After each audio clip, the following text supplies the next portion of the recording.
So this brings me to the discourse of gaps and barriers. So I want to just take this head on very briefly before I move on. So one of the things that really bothers me in the psychology literature is that we talk about gaps, the attitude-behavior gap, the value-action gap. There's a lot of talk about gaps.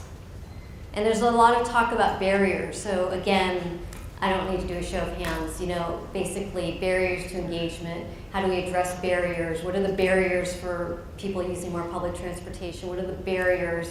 There's so much talk about barriers. And I want to suggest that I'm not sure, again, how helpful this language is, but this is, again, coming from my orientation that I've shared with you, which is that the gap suggests that there's an absence of something. But from a psychoanalytic or psychotherapeutic point of view, it's a complete fabrication. It's a construction. So the gap, and this leads to my point that I'm going to make later, which is how we do research, the methodologies that we use to investigate human experience. So a gap makes total sense if you're polling and you're surveying how people feel and think about certain issues and you're looking at what they do. There's the gap right there. It's a construction. It's a concept. I'm not saying that we don't say and do different things. I'm not saying that there isn't a disconnect. I'm not saying that we don't have this capacity to talk and talk and talk and then do something else. That's not what I'm saying. I'm saying that conceptualizing that as a gap suggests that there's literally some sort of space between that we have to try to bring together. And I don't know about you, but I feel really tired just thinking about that. It makes me feel really like I can't do it. I can't do it. And similarly with the barrier discourse, again, I feel exhausted at the idea of having to deal with barriers. I mean, I was just talking with folks at Transport for London and they were talking about barriers for cycling. And I just felt, oh my God, it's like, I feel, again, just completely wiped out. Because it's erecting and constructing something that's in our way that we have to go over or push through. And again, this goes back to our mindset from a behavioral perspective, which is that there's something we have to push against. And what I want to suggest to you, which is frankly, it's messier but a bit more hopeful, is that it's not about pushing through, okay? It's about untangling. It's about recognizing, again, Amanda's story, that we're pushed and pulled, we're pushed and pulled. What would it mean? What would our work look like if we recognize that it's more of a tangle, okay? What would our work, our research look like if we were investigating what the heck is going on with people? If we accept that there's capacity we have for holding multiple truths, multiple aspirations, multiple objectives and goals and values, that we can hold multiplicity, that we are multiple, we are many beings. What does it mean for our research if we were to take that on board? And instead of thinking about gaps and barriers, thinking about this as complications. And I really owe such a huge debt to my supervisor, Valerie Walkerdine, and the thoughtful psychoanalysts and psychotherapists that I have the fortune to know, because this is a very rich kind of psychoanalytic word, complication. What are the complications? It really kind of helps reframe things, and I'm sure some of you are probably having methodological anxiety right now, because it's like, okay, this kind of intuitively makes sense, but how do I study this? How does this translate into the research I do? So I can't actually totally answer that, but I can tell you a little bit about how I've approached this from my perspective. So when I'm talking about this idea of apathy, I have to give homage to Harold Searles, who's an American psychoanalyst who wrote this in 1960 or so, which is really kind of a critical key point from where I'm starting from and what I'm hoping to impart to you, which is this understanding that apathy is based largely on feelings and attitudes of which we're unconscious, okay? So I sort of felt I felt like including some images here because one of the things that I'm trying to address and look at in my work is the affective level of these issues.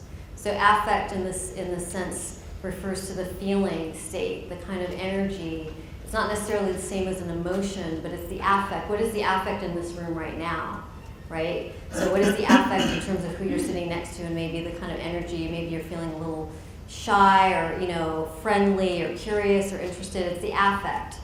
And in the wake of the hurricane on the east coast of the United States, I found myself going back to the artwork of Joy Garnett, who's a New York-based artist, and she paints basically what we would call extreme weather events. So I just put these up because it just seemed apropos and kind of help orient us and bring us back a bit more into the feeling state, and to encourage us to not be scared of acknowledging that level of the work that we're doing. Because I think we tend to be a bit allergic, a little phobic about actually recognizing the affective level of what we're dealing with. That for some of us, some of these issues are very painful. They might arouse feelings of grief, sadness, loss, as well as excitement, perhaps a sense of opportunity, a sense of innovation. But they're very powerful issues that we're talking about here. So I really wanted to acknowledge that. So very briefly, just a quick tour into my doctoral research, which is a sample of how I went about this. And I don't have time to go into it really at all. But my research was on the myth of apathy. The image here is of Green Bay, Wisconsin, a highly industrialized region in the United States. And I was funded by an organization that's connected with the Great Lakes in the US, so my brief for my doctoral work was to connect it somehow to the Great Lakes, which is how I ended up in Green Bay, Wisconsin. And I chose Green Bay for a number of reasons, but highly industrial, dealing with very serious ecological issues, and a very so-called apathetic community. So the environmental community, small, committed, dedicated, really frustrated. Like, why are people who have been here for generations, families go back, why are they not doing more to protect and restore the Great Lakes? So this is really sort of the puzzle that initiated the study. So just to contextualize, the Great Lakes is a very important, very significant body of water, okay? In terms of a body of fresh water, it's 21%. So we're talking about a very significant region. Why are people not doing more to protect and restore? So I can't go through all the various issues that are going on with this, but that's the kind of the big question, the big idea. Why are they not doing more? What is, and for me, the way I'm understanding this and thinking about this is, what is the experience of degradation? How is it made sense of? So notice that I'm not asking what are people's attitudes about nature or the water or the Great Lakes. I'm not asking what their values are. I'm not asking what their worldview is, frankly. I'm interested in this really much more kind of inchoate, what is the experience? So as a psychosocial researcher, this is sort of like the rich stuff. It's the messy stuff, which is researching affect. How do we research experience? And it's not like psychosocial research has invented this. This is what ethnographers do. This is what all kinds of creative researchers do all the time. But I'm going at this through the lens of really wanting to understand the kind of affective emotional issues. So I'm interested in how might concerns show up. So again, I'm not asking why do people, if they care or not, but how does it express itself? So I'm just going to go through pretty quickly here. So that's me in doing on the health trail, which is obviously like very ironic because there's a coal processing factory right behind me, and that's the health trail where people exercise and go running. So the methodology I designed very, very quickly. I used a survey that was administered through a local marketing research firm, and a combination of short answers and scales and rating. And basically I was wanting to ascertain how people understand themselves in relation to environmental issues. Do they think about this much? Do they talk about it with their family and friends? How do they see themselves? As caring or not caring and so forth. So I went and I administered the surveys, and I went and did a small, in-depth sample. I don't really think of it as a sample, a small group of 10. And these are folks who appear as kind of what we would call apathetic. So they're not taking any kind of action in any obvious way. Interview design, really important, using unstructured, free associative, narrative-based, for those who are interested in this sort of thing. I combine Hallway Jefferson's free association narrative interpretive method with something called BINAM, biographical methodological interpretive method. And I combined that and did some spin on that, so kind of did something a little bit differently. But the idea here, psychosocial folks really love narrative and love story because that's where a lot of the richness and the meaning is. So interview design using free association, not too structured, 3 interviews per participant, which is actually really important. So I think about the way we do research commonly is like drive-by research.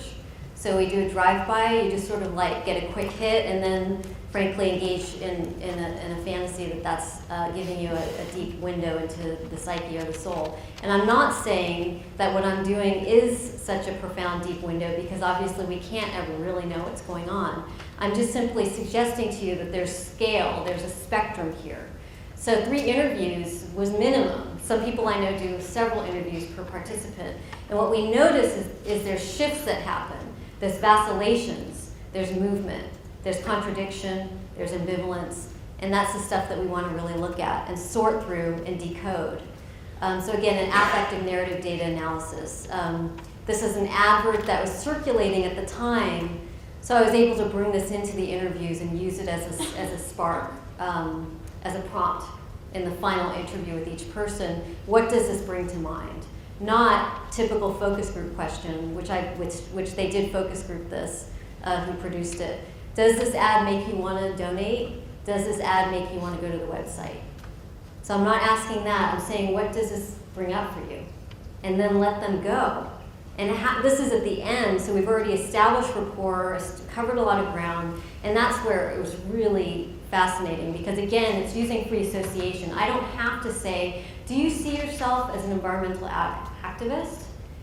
You know, I don't have to ask those frontal questions. I'm coming at this from the side, and they're still giving me what it is that I'm interested in knowing about. And I would argue in a potentially more meaningful way, because when we ask people direct questions, do you care about the environment? What do you think we get? Of course, who wouldn't say that they don't care about the environment? So we get basically a lot of self-concept stuff. We get stuff around like, what do they want me to say? Which obviously is present in all research contexts. So briefly, what did I come up? I'm sorry that I can't go through the analysis here, but basically what I found were overwhelming themes that I wasn't expecting. So because I'm anxious, I thought that I was going to get some really good research on anxiety. I thought people were going to be expressing their anxiety through all the defense mechanisms that I talked about, that I'd be able to look at the data and say, oh, there's denial there, and there's some contradiction there, and that suggests there's some anxiety. And actually what I found was these narratives of loss and mourning. And what's really important for this project, and what my key takeaway, is this idea of melancholia as helping provide a clue as to why are people not acting. The sense I had is that actually everyone I interviewed cared very deeply. In fact, they were very literate about the issues. But there was a sense of loss, but it wasn't really clear what had been lost. And in psychoanalysis, melancholia is a clinical term that is very complicated, but just to do a quick spin, loss without a clear object. And what happens is, and I feel, any psychoanalyst in the room can correct me later, but my understanding is that when there's not a clear object, when you don't know what's been lost, the mourning, the work of mourning, and being able to process this through getting to a place where you're ready to act can't necessarily happen. This is not something on the individual level. I want to make it very clear we're talking about social production of melancholia, social production, because we need each other to contribute to our response. We need each other to engage in denial. It's not something you just do in your own mind. We need that kind of social interaction. Just like we need the social and the community to produce this sort of melancholia, which frankly relates in my mind to a reluctance to talk about what's been lost. There's a reluctance to symbolically represent what's been lost. In a community where industry was central, that supported generations, so there's a lot of complicated stuff going on with regards to not wanting to really speak out explicitly to say, well, the industry, the paper mill has really screwed up our water. So there's some real ambivalence going on here. And people generally not feeling engaged or invited to the conversation about environmental protection. Their stories were really heartbreaking because, at least in the American context, they were told that you can either sign a petition, donate, become a member, or buy an eco-friendly product. And that's pretty much, that's 4 options to engage. And everyone I interviewed, for various reasons that relate more to the social dimension, didn't recognize themselves in any of those and were out of the conversation. They were out of the engagement that we love to talk about. So, shifting here,